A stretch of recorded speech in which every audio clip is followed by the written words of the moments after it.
ఈ కాలంలో దోమలు ఎక్కువైపోయి దోమకాటు వల్ల డెంగ్యూ, మలేరియా ఫీవర్స్ అన్నీ బాగా ఎక్కువగా వస్తున్నాయి.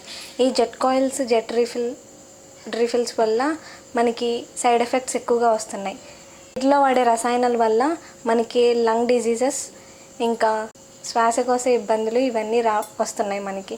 ఇలా మనం ఇంట్లో వాడుకునే వస్తువులతో మనం ఈ లిక్విడ్ని తయారు చేసుకోవచ్చు.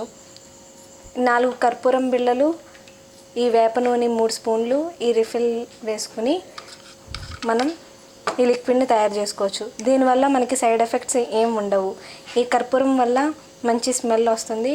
ఆ వేప నూనె వల్ల బ్యాక్టీరియా మొత్తం పోతుంది. ఇలా ఈ రీఫిల్లో 4 కర్పూరం బిళ్ళలు, 3 స్పూన్ల వేప నూనె.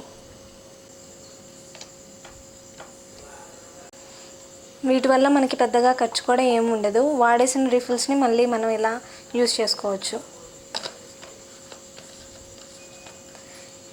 ఇలా గుడ్ నైట్ రీఫిల్స్ కానీ, ఆల్ అవుట్ రీఫిల్స్ కానీ వాడుకోవచ్చు మనం.